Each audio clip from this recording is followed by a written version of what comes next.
المسدد والمصطفى الأمجد أبي القاسم محمد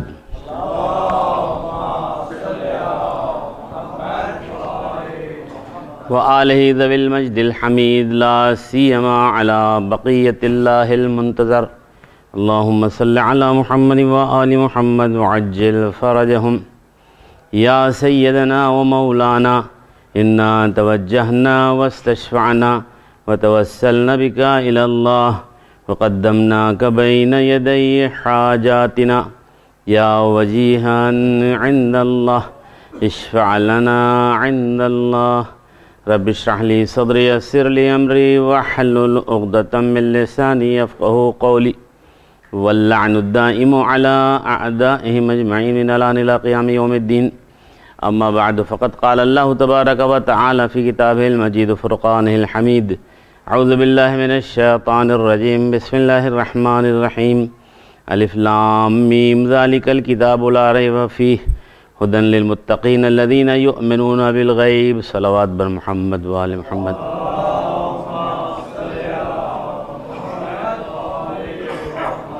پروردگار عالم عز و جل کی بارگاہ میں دست و دعا ہوں کہ تمام مومنین و مومنات دنیا میں جو یہ عزاداری برپا کر رہے ہیں اور خاص طور سے آپ لوگ سب کی پریشانیوں کو دور فرما. بحق محمد و آل محمد شہدائے کربلا کے واسطے سے مومنین و مومنات جو بھی اس عزا کے برپا کرنے میں کوشش کر رہے ہیں، اگر ان کے گھر خاندان متعلقین میں سے کوئی بیمار ہو تو ان کو شفائے کامل عطا ہو. پروردگارہ بحق محمد و آل محمد اس بزم میں موجود اور جہاں جہاں بھی دوستاران اہل بیت نعمت اولاد سے محروم ہیں، خدایا ان کو شہدائے کربلا کے واسطے سے نعمت اولاد سے مشرف فرما. بحق محمد و آل محمد جن دوستوں کے ہاں اولاد نرینہ نہیں، پروردگارہ بحق محمد و آل محمد حسین کے صدقے میں ان کو اولاد نرینہ عطا فرما. بحق محمد و آل محمد علماء کرام کے احترام کرنے پروردگارہ مراج اعظام کی توفیقات ان کی صحت و سلامتی میں برکت رحمت فرما. ہم لوگوں کو قرآنی تعلیمات اور فرامین اہل بیت پر عمل کرنے کی توفیق عطا فرما. امام زمان علیہ السلام کے ظہور میں تعجیل ہو، ان کے اعوان و انصار میں ہمارا شمار ہو. صلوات بر محمد و آل محمد.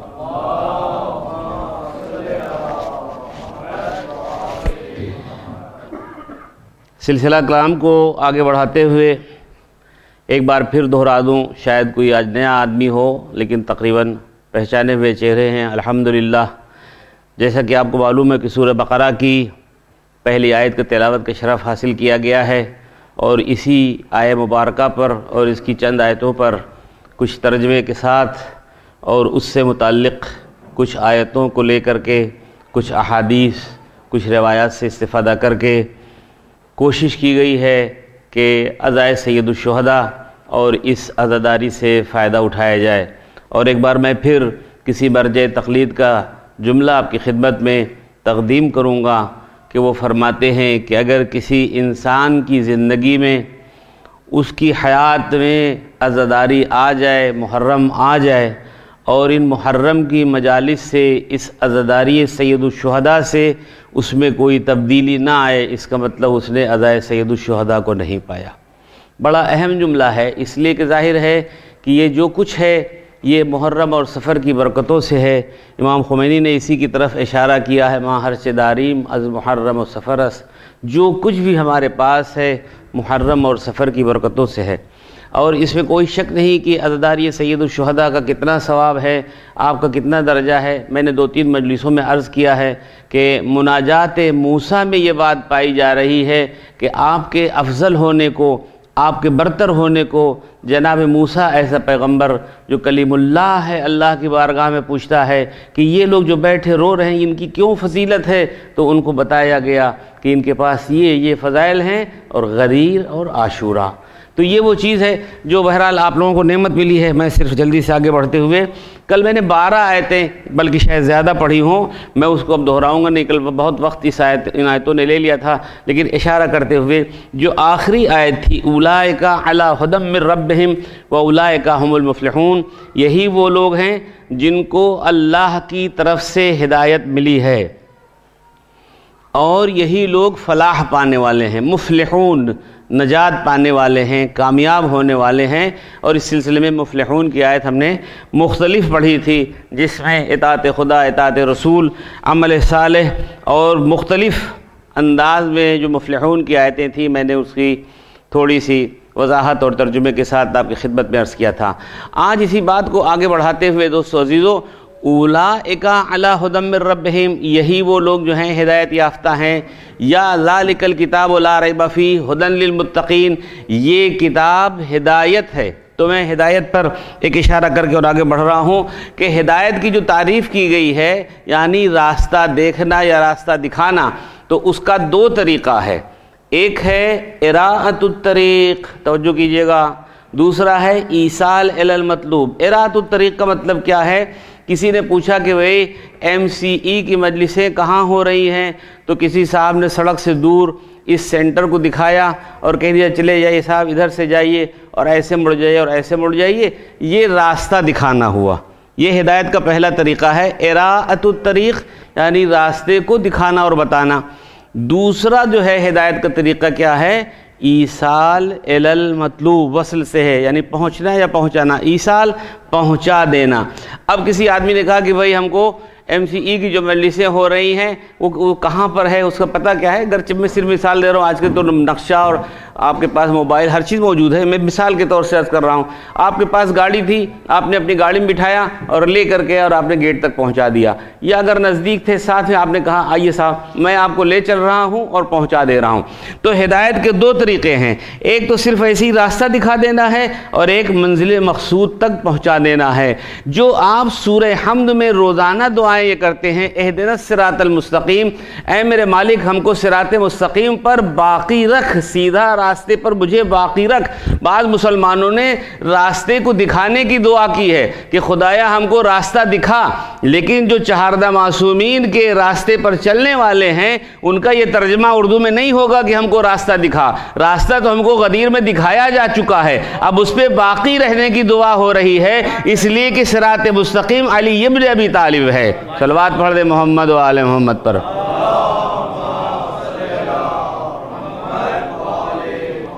اور اسی لیے مولا کائنات سے پوچھا گیا تھا اس آیت کے بارے میں، اہدنا الصراط المستقیم، صراط مستقیم سے مراد کیا ہے؟ تو آپ نے فرمایا انا الصراط المستقیم، میں ہوں جو سیدھا راستہ۔ اب اگر آپ کو اس کی توجہ ہو تو ایک مثال بھی آپ حضرات کی خدمت میں دے دوں کہ دو سوار چلے، ایک کو کوفے جانا تھا اور ایک کو مدینے جانا تھا۔ کہاں سے چلے؟ مدینے سے چلے۔ دو سوار مدینے سے چلے، ایک کو کوفے جانا ہے اور ایک کو بصرہ جانا ہے۔ ساتھ ساتھ چلتے رہے اور ایک ایسا نقطہ آیا، ایک ایسی جگہ آئی جہاں سے دونوں کے راستے الگ ہو رہے تھے۔ جب ایک کا راستہ بصرے کی طرف جا رہا تھا، ایک کا کوفے کی طرف جا رہا تھا، تو جو کوفے والا جانے والا تھا اس نے اپنے گھوڑے کے منہ کو اس بصرے والے کی طرف موڑ دیا۔ اب وہ آدمی مڑ کے پوچھتا ہے، بھائی تجھے تو کوفے جانا تھا، کیا تو نے راستے کو بھلا دیا ہے یا راستہ گم کر دیا ہے؟ میں تو جا رہا ہوں بصرہ کی طرف۔ تو کوفے والا یہ کہتا ہے، نہیں میں راستہ بھولا نہیں ہوں، نہ راستے کو گم کیا ہے، اصل بات یہ ہے کہ ہمارے دین کے آداب میں، احترام میں یہ ہے کہ جب دو مسافر ایک ساتھ سفر کریں اور جب جدائی کا وقت آئے تو تھوڑی دیر اس کی مشایعت کی جائے، اس کے پیچھے چلا جائے۔ تو کوفے کے راستے سے جانے والا یہ جب پیغام دے رہا ہے تو بصرے والا کہہ رہا ہے، تم کس دین کے ماننے والے ہو؟ کہا اسلام کے ماننے والے ہیں۔ کہا یہ کون لے کے آیا ہے؟ کہا محمد مصطفیٰ لے کر گئے ہیں۔ صلوات پڑھیے مولا کے نام پر۔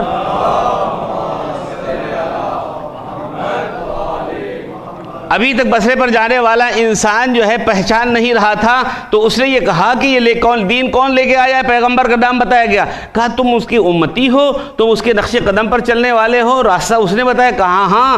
کہا تمہارے دین میں اتنی زیادہ اخلاقیات کی بات پائی جاتی ہے کہ جب تمہارے ساتھ کوئی آدمی سفر کرے تو اس کے احترام میں کچھ دور اس کے پیچھے چلو، اس کے ساتھ چلو۔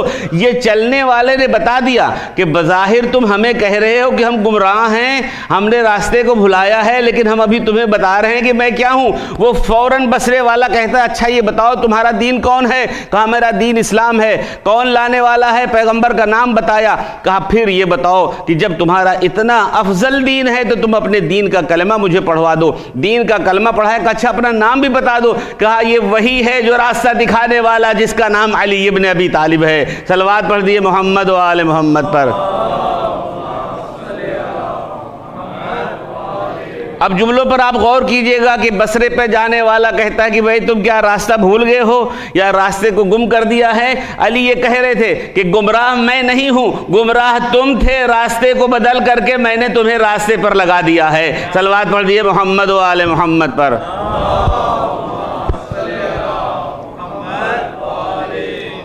تو ہدایت کی دو قسمیں ہیں، ایک اراءۃ الطریق ہے، راستے کو دکھا دیا، بھائی ادھر چلے جائیے یہ راستہ ہے۔ ایصال المطلوب، منزل تک پہنچا دینا۔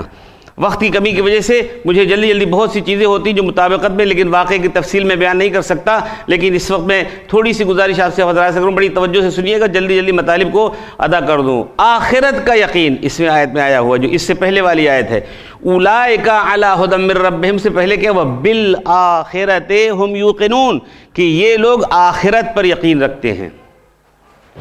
یہ عقیدہ آخرت کا عقیدہ بڑا اہم ہے، اور آخرت کے عقیدے سے یہ مجلسیں آپ کو لے کے آتی ہیں اعمال صالحہ کی طرف۔ یہ مجلسیں آپ کو یقین جب ہو جاتا ہے انسان کو کہ آخرت ہے، قیامت ہے، یوم حساب ہے، یوم کتاب ہے، جزا ہے، سزا ہے، یہ تمام جب یقین ہو جاتا ہے تو انسان پھر گناہوں سے دور ہو کر کے اور اعمال صالحہ کی طرف آتا ہے۔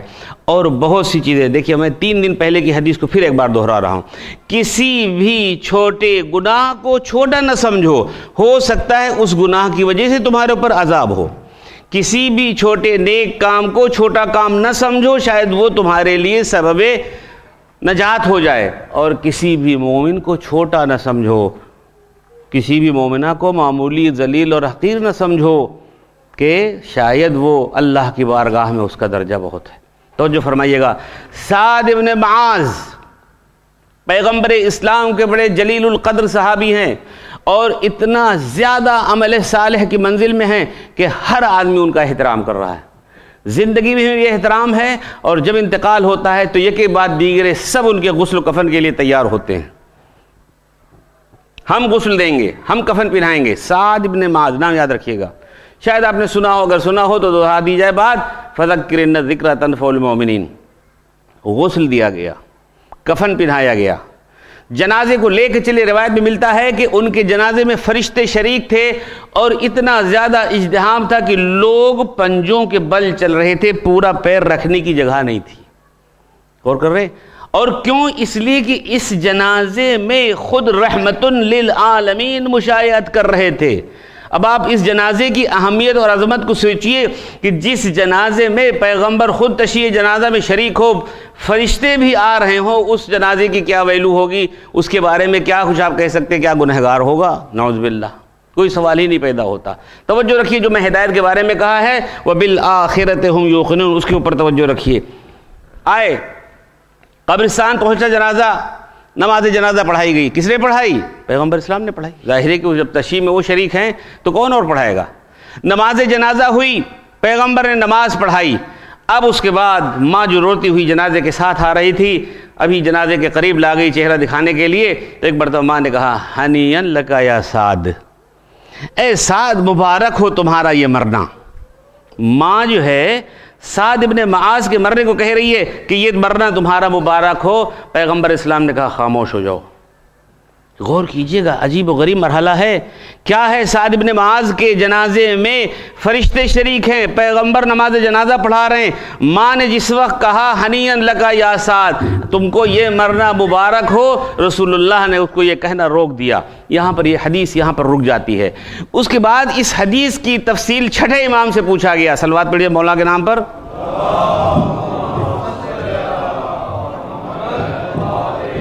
حضرت امام جعفر صادق علیہ السلام سے پوچھا گیا مولا یہ بتائیے کہ جب سعد ابن معاذ کا جنازہ اٹھا تھا، تشییع ہو رہی تھی، اور وہاں پر ماں نے کہا ہنیئن لگا یا سعد، مبارک ہو، بہت اچھی بات ہے کہ پیغمبر تمہارے لیے نماز جنازہ پڑھ رہے ہیں، تشییع ہو رہی ہے، فرشتے شریک ہیں، تمہارا یہ مرنا بہت مبارک ہے، رسول اللہ نے روک دیا تھا۔ کہا اصل بات یہ ہے کہ رسول اللہ نے روکا یوں تھا کہ سعد کو فشار قبر ہونے جا رہی تھی، جو رسول اللہ کو معلوم تھا کہ ابھی سعد قبر میں جائیں گے اور دیواریں قبر کی آ کے ملیں گی اور سعد کے جسم کو فشار ہوگا۔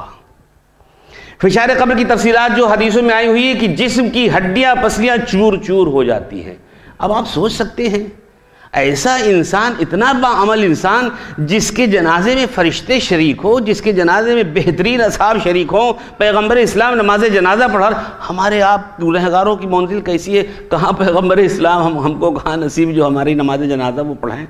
چھٹے امام نے کہا کہ مسئلہ یہ تھا کہ وہ فشار قبر کے مرحلے سے گزرنے والے تھے، اس لیے ان کو یہ بات پیغمبر نے ماں کو روک دیا، دیکھو ماں تم یہ نہ کہو۔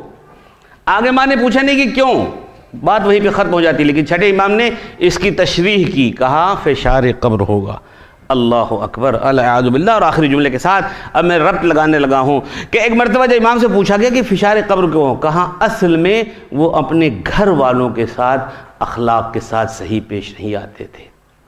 اللہ اعوذ باللہ۔ بیوی بچوں کے ساتھ، بیوی بچوں کے ساتھ برخوردار اگر کسی انسان کی صحیح نہیں ہے، برخوردار تو چھوٹے کہیں، برخورد یعنی رابطہ، ہر وقت ڈانٹ رہے ہیں، ہر وقت پیٹ رہے ہیں، ہر وقت گالی دے رہے ہیں بیوی کو، بچوں کو، یہ سعد ابن معاذ کے ساتھ تھا۔ فشار قبر ہو گئی، اس کے بعد پھر وہ اپنے ان کی منزل صاف ہو گئی۔ ظاہر ہے کہ ایک چیز کی جب سزا ہو جاتی ہے پھر دوبارہ ہے نہیں، تو مسئلہ یہ ہے کہ چھٹے امام نے بتایا کہ ان کو فشار قبر ہونا تھا، اس لیے مرحلہ یہ تھا، کیوں کہ وہ اپنے اہل و عیال کے ساتھ ٹھیک نہیں تھے۔ اللہ اکبر۔ درجہ سنیے، اور یہاں پر ایک منزل سنیے، اور اس کے بعد درجات کو سنیے کہ کیسے کیسے لوگ اس دنیا میں گزرے ہیں۔ ایک صلوات پڑھ دیئے تو میں عرض کروں۔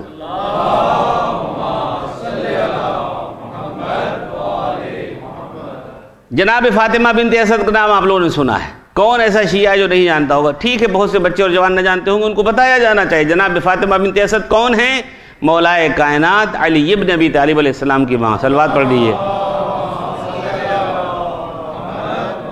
4 بیٹوں کی ماں ہیں، طالب، جعفر، عقیل اور علی، ٹھیک ہے؟ 4 بیٹوں کی ماں، جس کا شوہر ابو طالب۔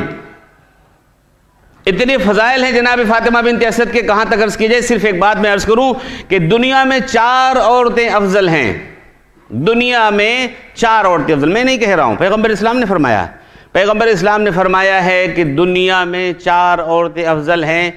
آسیہ زن فرعون کی بیوی جو مومنہ تھی، مریم بنت عمران جناب عیسیٰ کی ماں، خدیجہ بنت خویلد پیغمبر اسلام کی بیوی، اور فاطمہ الزہرا۔ صلوات پڑھ دیئے۔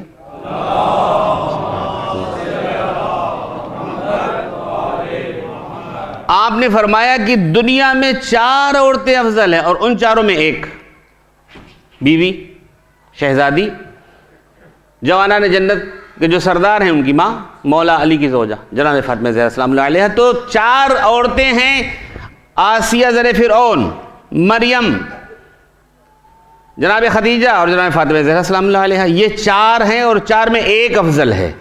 اب یہ بتائیے کوئی بھی مسلمان، اور خاص طور سے ہم پیروان اہل بیت، کیا کوئی کہہ سکتا ہے کہ جناب فاطمہ زہرا سلام اللہ علیہا سے کوئی افضل ہوگا؟ کسی کی جرت نہیں ہے، کسی کی جسارت نہیں ہے کہ جناب فاطمہ زہرا سے بڑھ کر کے کسی کا نام لے لے، لیکن اللہ اکبر، دنیا شیعت قربان جائے جناب فاطمہ بنت اسد کے اوپر اگر یہ فرمان چہاردہ معصومین کی طرف سے نہ ملتا۔ عجیب و غریب مرحلہ ہے۔ ایک فکر آپ حضرات کی خدمت میں ہے کہ گود میں نواسہ بیٹھا ہوا ہے اور نانا سے کہہ رہا ہے، نانا جان میرے پاس کچھ چیزیں ایسی ہیں جو آپ کے پاس نہیں ہیں۔ ایک مرتبہ پیغمبر مسکرائے اور یہ نہیں کہا کہ کیا کہہ رہے ہو حسین، روکا نہیں، ٹوکا نہیں، بلکہ کہا شاباش بیٹے بتاؤ کیا ہے؟ کہا نانا جان میرے پاس ایسی کچھ چیزیں ہیں جو آپ کے پاس نہیں۔ کہا وہ کیا ہیں ذرا بتائیے گا؟ کہا میرے جیسا جو نانا ہے آپ کے پاس وہ نانا نہیں ہے۔ توجہ ہے، امام حسین علیہ السلام گود میں بیٹھے ہوئے اپنے نانا کہہ رہے میرے جیسا جو نانا ہے آپ کے پاس وہ نانا نہیں ہے، میرے جیسا جو بابا ہے آپ کا کوئی بابا نہیں، میری جیسی ماں جو ہے آپ کی ایسی کوئی ماں نہیں، آپ ہی جانتے ہیں کہ اس کی کیا فضیلت ہے، اور میرے جیسا بھائی حسن آپ کے پاس کوئی ایسا بھائی نہیں ہے۔ یہ 4 فضیلتیں مولا امام حسین نے گود میں بیٹھ کے پیغمبر سے کہا ہے۔ توجہ ہے آپ کی۔ اب جناب فاطمہ بنت اسد کے فضائل کو سنیے۔ جناب فاطمہ زہرا کے بارے میں اگر ان سے فضیلتوں کو بڑھا کر کے کوئی کہے واقعی ہماری اور آپ کی زبانیں گنگ ہو جائیں خاکم بدہن، لیکن کیا کیا جائے؟ جناب فاطمہ زہرا سلام اللہ علیہا کے فضائل میں اتنا ہے کہ وہ 11 اماموں کی ماں ہیں، لیکن فاطمہ بنت اسد کو یہ فضیلت حاصل ہے کہ وہ علی کی ماں ہو کر کے 12 اماموں کی ماں ہیں۔ صلوات پڑھ دیئے محمد و آل محمد پر۔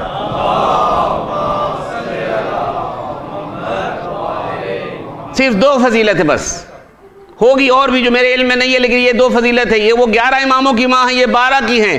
دوسری بات یہ ہے کہ پیغمبر اسلام نے اپنی زندگی میں کبھی بھی جناب فاطمہ بنت اسد کو ماں کے علاوہ چچی کہا ہی نہیں۔ عبداللہ اور ابو طالب دونوں بھائی تھے۔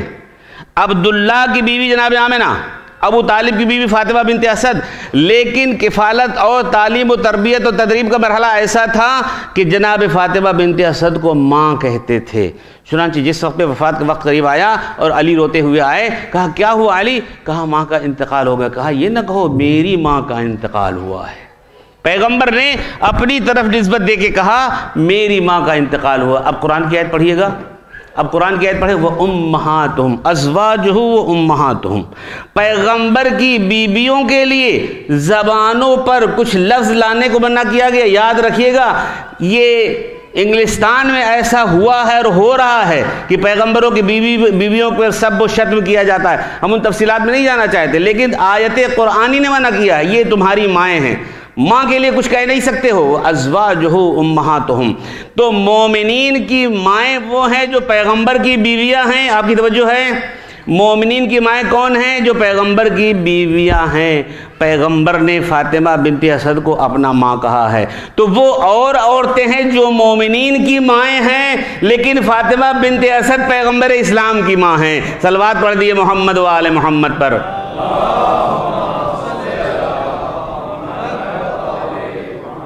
پیغمبر اسلام کی خدمت میں ایک دن جناب فاطمہ بنت اسد چادر پہن کر کے اور روتی ہوئی آئیں۔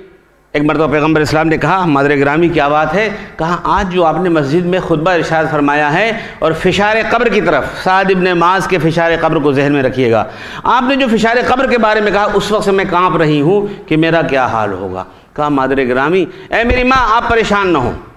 کہا پھر کچھ آپ اس کے لیے انتظام کیجئے۔ کہا بالکل فکر مند نہ ہو، میں اپنے جسم کا کرتا اتار کر کے آپ کو کفن کے لیے دوں گا، قبر میں اتروں گا اور جا کر کے خود پہلے لیٹوں گا اور زمین سے کہوں گا خبردار اے قبر، خبردار اے زمین، میری ماں آ رہی ہے، فشار کا کوئی امکان نہیں ہونا چاہیے۔ یہ ہے جناب فاطمہ بنت اسد۔ دو لوگ کیا جانے فاطمہ بنت اسد علی اور ابو طالب کیا ہیں، بہرحال ان تفصیلات میں جائے بغیر انتقال ہوتا ہے جناب فاطمہ بنت اسد کا۔ انتقال کے بعد پیغمبر اسلام نے وہی کام کیا، اپنا لباس دیا، اپنے جسم کا کرتا دیا، وہی کفن پہنایا گیا، قبر میں اترے اور قبر میں اترنے کے بعد اسی طرح زمین سے کہا فشار نہیں ہونا چاہیے، میری ماں آ رہی۔ بڑی توجہ کے ساتھ سنیے اور اس کے بعد میں دوسری طرف آ رہا ہوں۔ قبر میں آپ کو اتار دیا گیا، اللہ آپ سب لوگوں کو لے جائے جنت البقیع، جائیے اور دیکھیے جناب فاطمہ بنت اسد کی قبر چاروں اماموں کے بغل میں ہے، جس کو ہمارے برادران اہل سنت کہتے ہیں کہ یہ فاطمہ زہرا کی قبر ہے۔ حالانکہ فاطمہ زہرا کی قبر معلوم نہیں ہے، کسی کو پتہ نہیں ہے، لیکن 3 جگہوں پر تاکید کی گئی ہے زیارت پڑھنے کے لیے، جنت البقیع میں، ریاض الجنہ میں، اور وہ خود گھر جہاں پر آپ کا انتقال ہوا ہے۔ بہرحال یہ سب تفصیلات چھوڑیے، جناب فاطمہ زہرا کی قبر کہاں، اس سے ہمیں بحث نہیں ہے۔ فاطمہ بنت اسد کی قبر جنت البقیع میں ہے۔ مولا رسول اللہ نے جا کر کے زمین سے کہا، قبر میں ان کو اتارا گیا۔ معال مجلس سنیے گا، ایک مرتبہ جب سب لوگ دفن کر کے چلے جاتے ہیں، جو ہمارے ہاں تلقین کی ہدایت کی گئی ہے، رسول اللہ خود کھڑے ہیں تلقین پڑھنے کے لیے، سب چلے گئے۔ اللہ اکبر، قسمت پہ نازا ہونا چاہیے کہ جس کی قبر پہ رسول اللہ جیسا تلقین پڑھنے والا ہو۔ تلقین پڑھ رہے ہیں اور ایک بیگ رسول اللہ نے سنا، فرشتے آ چکے ہیں، خود پیغمبر اسلام قبر کے اوپر کھڑے ہوئے ہیں، اور ایک مرتبہ فرشتوں نے پوچھا من ربک، ربکی، اے فاطمہ، فاطمہ بنت اسد تمہارا رب کون ہے؟ کہا اللہ جل جلالہ ربی، اللہ میرا رب ہے۔ کہا من نبیک، تمہارا نبی کون ہے؟ کہا محمد صلی اللہ علیہ وآلہ نبی، صلوات پڑھ دیجئے۔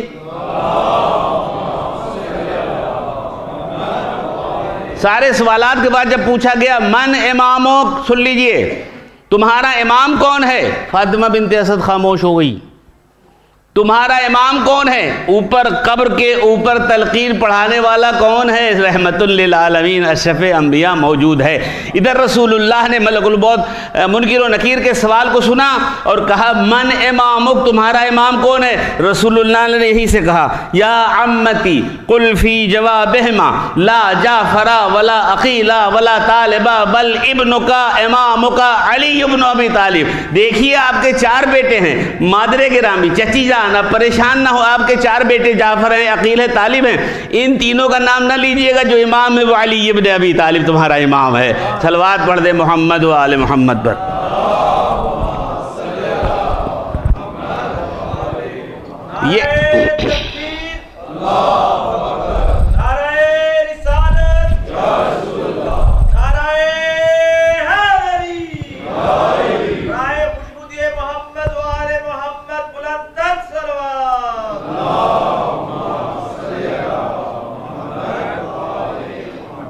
تو ہدایت کی جو تو 2 تعریفیں میں نے آپ کی خدمت میں ابتدائی مجلس میں عرض کی، اراۃ الطریق و ایصال المطلوب، راستے کا دکھا دینا اور مطلوب تک، منزل تک پہنچا دینا۔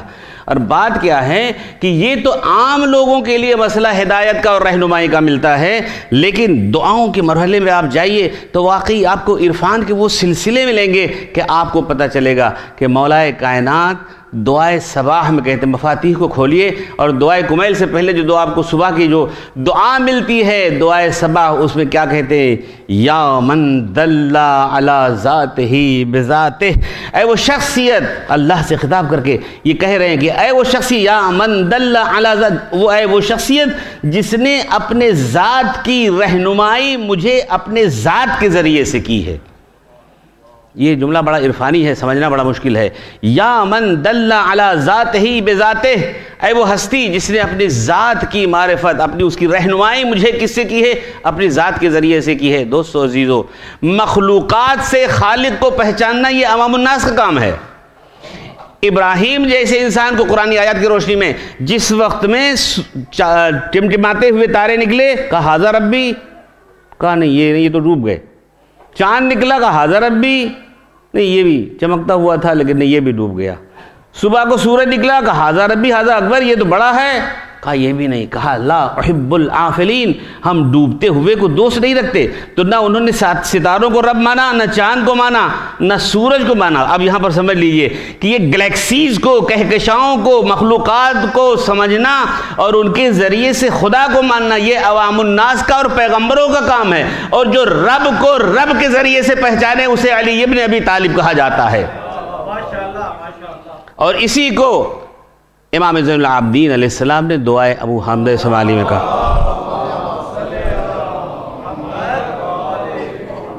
چوتھے امام نے ابو حمزہ سمالی میں بکا عرفتک، اے حبیب، اے میرے سید و سردار، اے میرے آقا، خدا کو خطاب کر، بکا عرفتک، میں نے تجھ کو تیری ذات سے پہچانا ہے۔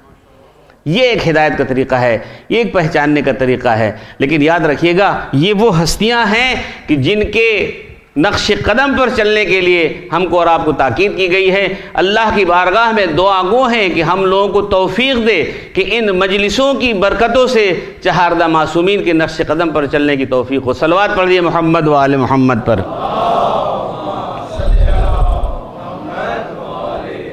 میں سمجھتا ہوں کہ خلاصہ کرتے ہوئے جلدی بات کو عرض کروں، پھر میں آپ کو ایک مرتبہ آپ کے درجے کو بتانا چاہتا ہوں۔ آپ کا بڑا درجہ ہے، اور میں درجہ اس لیے نہیں، آپ یقین کریں میں کوئی آپ کی چاپلوسی نہیں کر رہا ہوں، میں صاحب تملق نہیں ہوں، میں خدا نخواستہ، اللہ مجھے معاف کرے اس دن سے کہ میں کسی کی چاپلوسی کروں، نہیں، قرآن کہہ رہا، میں نے کل آیت پڑھی تھی آپ کے سامنے، ان الذین آمنوا وعملوا الصالحات اولئک هم خیر البریہ، جو لوگ ایمان لائیں، عمل صالح کیا، یہی خیر البریہ ہیں۔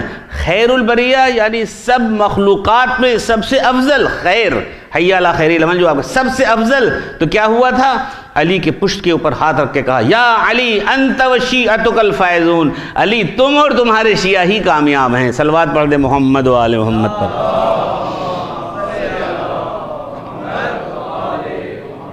آپ کا درجہ بہت بڑا ہے، آپ اپنے کو پہچاننے کی کوشش کیجئے اور اپنے کو گنوائیے نہیں اس یورپ کے ماحول میں، یہاں کے زرق و برق میں گنوائیے نہیں، بلکہ بالکل ڈٹرمنیشن کے مرحلے میں ایک مصمم ارادے کے ساتھ ہمیشہ فخر کرتے ہوئے سینہ تان کے چلیے علی کے ماننے والے ہیں۔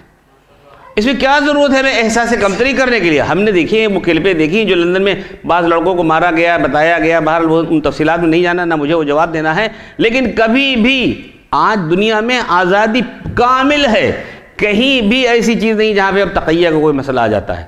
کھل کر کے کہیے ہم علی کے ماننے والے ہیں، ہم حسین کے جاننے والے ہیں۔ آج دنیا پر واضح ہو گیا، میں پھر ایک مرتبہ جملہ کہنا چاہتا ہوں، کسی بھی ایک انسان نے اتنے بڑے اس چند سالوں کے اندر پاکستان سے لے کرتے گوانتانامو جیل تک کے کوئی یہ بتا نہیں سکا کہ ٹیرورزم کے مرحلے میں کسی ایک شیعہ کو پکڑ کر کے دکھایا گیا ہو۔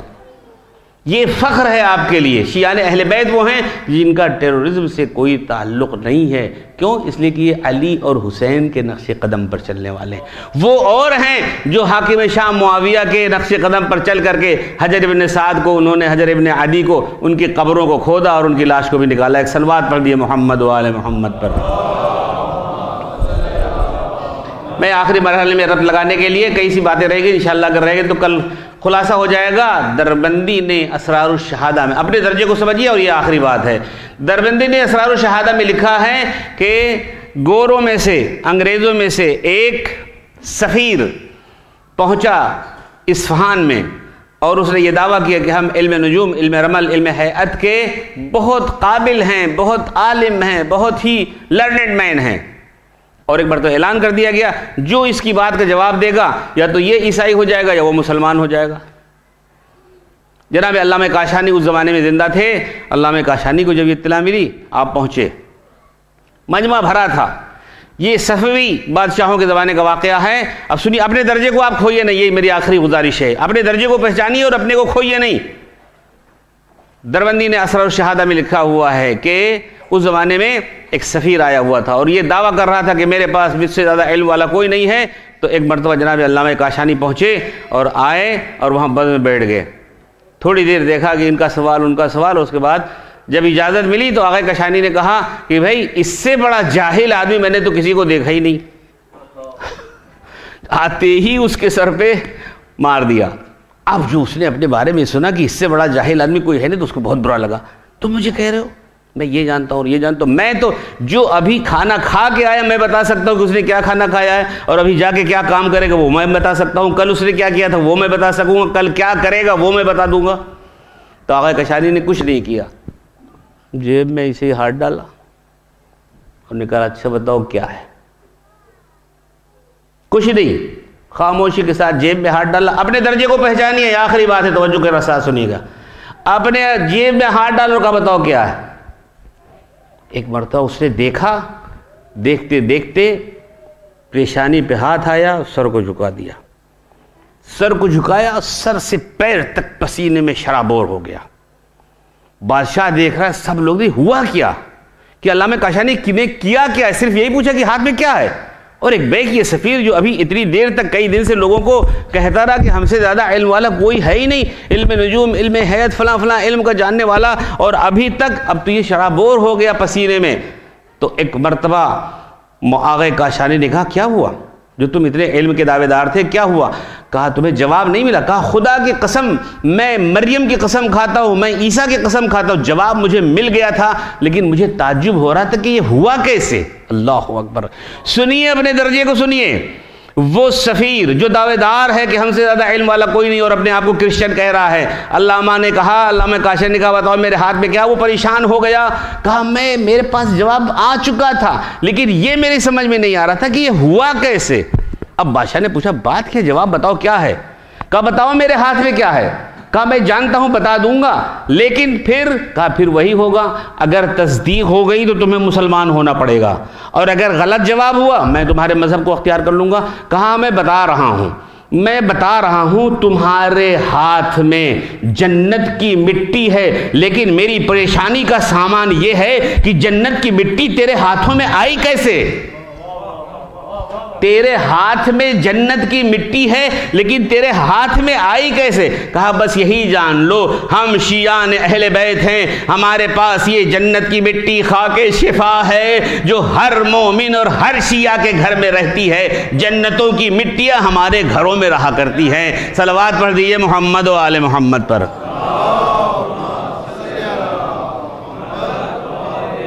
یہ میں نے آپ سے گزارش کی ہے۔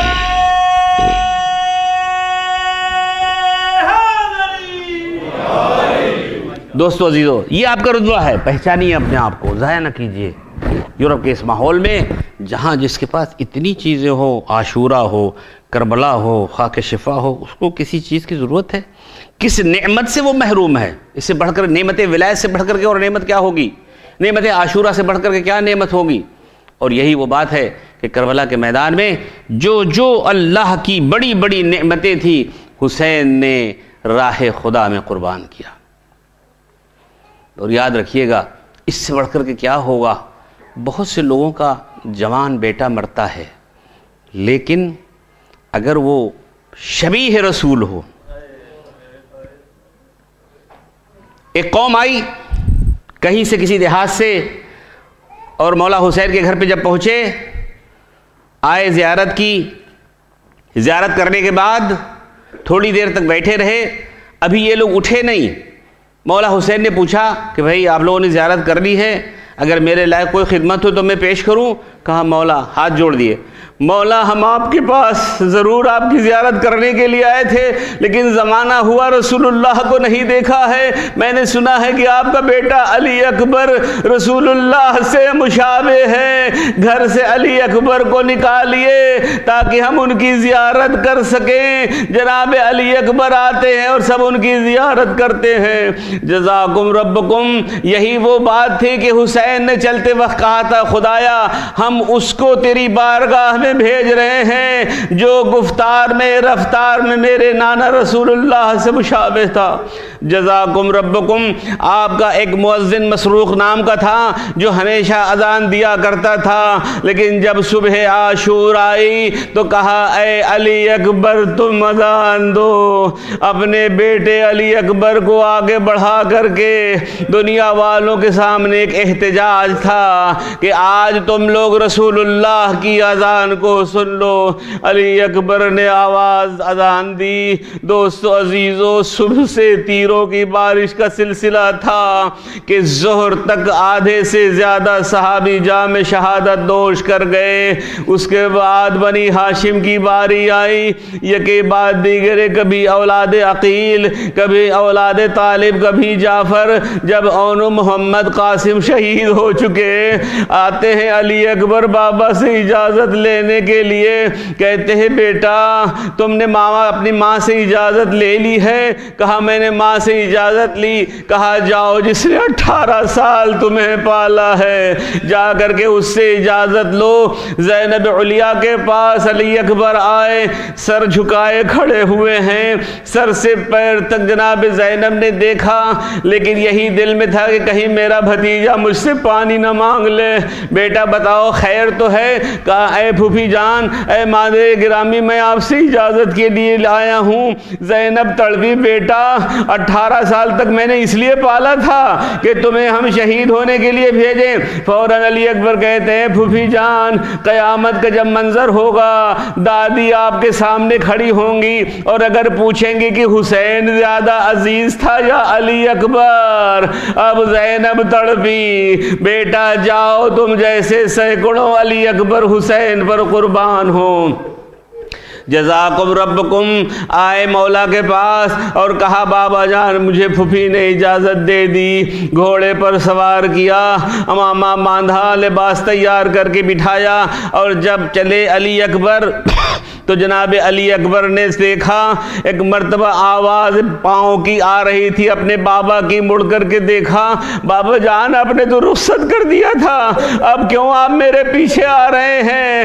اے علی اکبر تمہارے کوئی اولاد نہیں، اس کا تم احساس نہیں کر سکتے، چونکہ میرے تم اولاد ہو، جزاکم ربکم۔ گئے علی اکبر، دشمن کا مقابلہ تھا، آئے جناب ام لیلہ سے کہا اے لیلہ تمہارا بیٹا بھوکا اور پیاسا ہے، دشمن سامنے پیاسا اور بھوکا نہیں ہے، کھائے پیے دعا کرو۔ ایک مرتبہ لیلہ نے بیویوں کو جمع کر کے دعا کی، اے یعقوب کو یوسف سے ملانے والے میرے فرزند کو ملا دے۔ ابھی دعا تمام نہیں ہوئی تھی کہ علی اکبر واپس آئے، بابا سے کہا بابا پیاس سے کلیجہ کباب ہوا جا رہا ہے۔ مولا نے اپنی زبان کو آگے بڑھا دی، لیکن فوراً زبان جیسے رکھی علی اکبر نے زبان کھینچی، بابا جان آپ کی زبان تو مجھ سے زیادہ خشک ہے۔ کہا بیٹا اب تمہیں نانا تمہارے سوا تمہیں سیراب کریں گے۔ میدان میں آئے، لڑتے رہے، اور ایک مرتبہ آواز دی بابا جان آپ کو میرا آخری سلام۔ ایک مرتبہ حسین چلنا چاہ رہے ہیں، مغرب جانا چاہتے تو مشرق، شمال جانا چاہتے جنوب۔ راوی کہتا ہے آنکھوں میں دھواں تھا حسین کے، علی اکبر کے گرنے سے اب آنکھوں سے دھواں نکل رہا تھا، ابھی پہنچنا چاہ رہے تھے کہ جناب زینب وہاں پہنچ گئیں۔ بیٹا ماجرا کیا ہے؟